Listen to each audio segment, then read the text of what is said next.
this team, you've already said that physically has looked so much evolved than maybe past years. As the training goes on, do you start to maybe move on from that physical part and go immediately to the tactical components, the technical components? How do you start ramping that up? We try to include tactical portions, small, maybe principles of how we defend, principles of how we attack, maybe certain pairs together. But we're still in the fitness phase, mainly. We'll start a lot of our tactical stuff when we come back. We've given them a day off. We're going to start working on some of the attacking movements. Those are usually harder to kind of get across. Defending is hard work, and it's a little bit easier. So yes, we will start to ramp that up, but we're not done with the physical part yet. And with the tournament so close apart, I mean, are you gonna emphasize more the fact that the continuity and what the team had been doing maybe last year will translate to this year? So interesting question, Nico. Very good question, because what we discussed was last year in MLS, teams had found us out. Teams kind of knew how we played. And it's not to say that our opponents in the Club World Cup are going to scout us or not scout us. But the fact of the matter is we can play similarly to what we do best or what we know best, because our opponents really don't know what to expect out of us. So in lieu of changing everything for this Club World Cup, you might see parts of our team that look very similar, but we are going to work on different attacking movements, a little bit of a shift how we build in our possession for the MLS season. I wanted to ask a little bit about, we've kind of talked a little bit about this, but because of the fact that he was did such a good job as lockdown defending in the Club World Cup, in the World Cup. Yep. Is there an avenue to do that with you guys, or Steph was saying that good luck trying to not get him to go up and try to score? So. Well, an interesting question. His goal-scoring narrative that was on for, 3.5 years or, whatever, kind of was a little too much. I'm glad that he finally got that out of his way, and, we can move past that a little bit. His main attributes are his defending. He is a lockdown defender. Nobody gets by him. And, yes, we do try and work on his attacking. But, part of our new little shift in how we want to play is, keeping Nuhu playing to his strengths, and Jordan and Leo Chu maybe playing to their strengths, and setting up the left side so that we can balance the right side a little bit more, a little bit better. So I feel like I should know this, but for you guys to be playing 11v11, week into training, is that normal, or is that something that indicative of you guys being farther ahead? We have to do it. We wouldn't do it in a normal preseason, but we just have to because of the compressed schedule.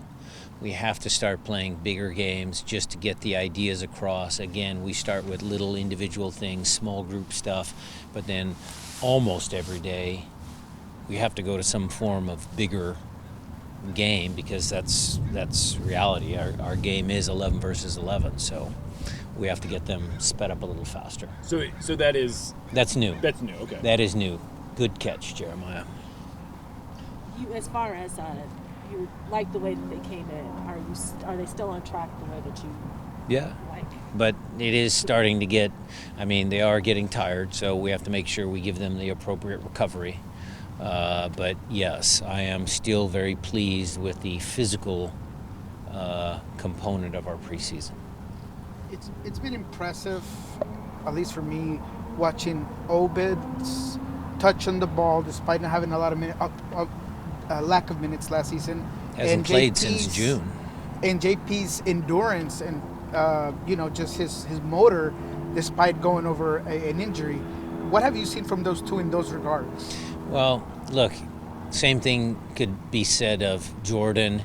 You saw a micro dose of that when Christian had the 4 or 5 weeks down with his surgery at the end of last year. Players that come back from significant injuries, their bodies have more time to heal. Plus, they do a lot of work in the gym, which makes them sometimes a better athlete, so that when they come back out on the field, that's what you see.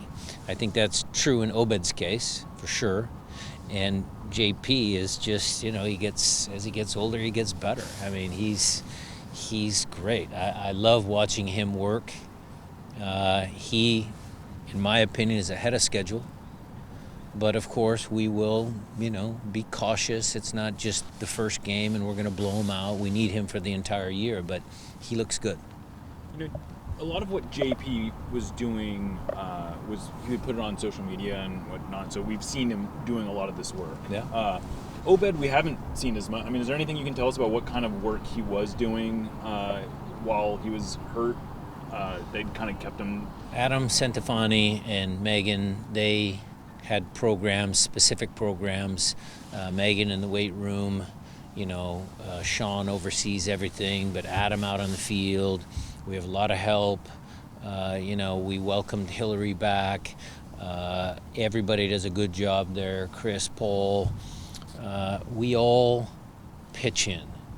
But specifically, I don't even know what their actual workouts were, but I know that they worked them appropriately, if you know what I mean.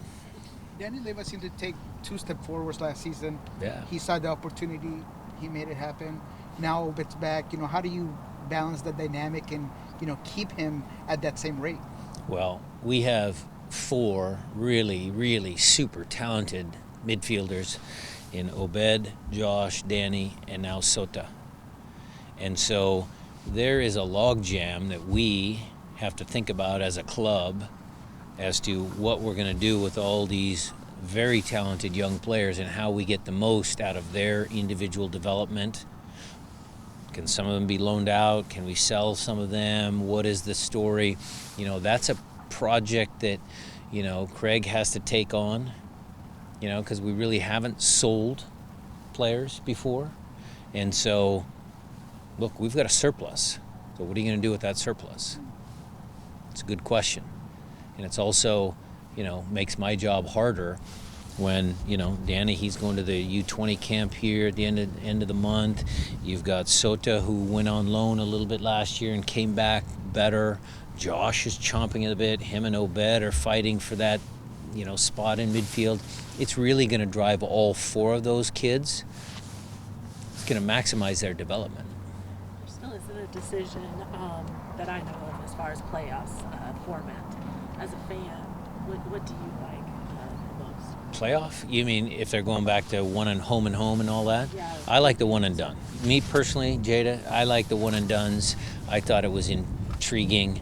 You got to be on that day. Sometimes tactics played. Okay, you play away from home, negative first, and you get your home. There was nuances either direction, but me personally, I like the one and done. I asked Steph if there was a motto for this group this year. A motto. What Okay. would that be, in your I don't know. It's a little early to tell, or it's the question. Maybe I hadn't thought about it as much. I don't think they need a motto. I think the ethos of the team, the team never gives up. They never quit. That's what I've said in the past. They are a very proud group. With pride or proud or some word like that, kind of exemplify who they are. I think there's probably a lot of mottos that they could use, but it's a determined group. They didn't like the way the season ended. Steph said reaching new heights. Is that what he said? Okay. Like that one? Yeah, I'll run it up the flagpole. I'll see if those guys want to Get on a shirt. paste it on anywhere.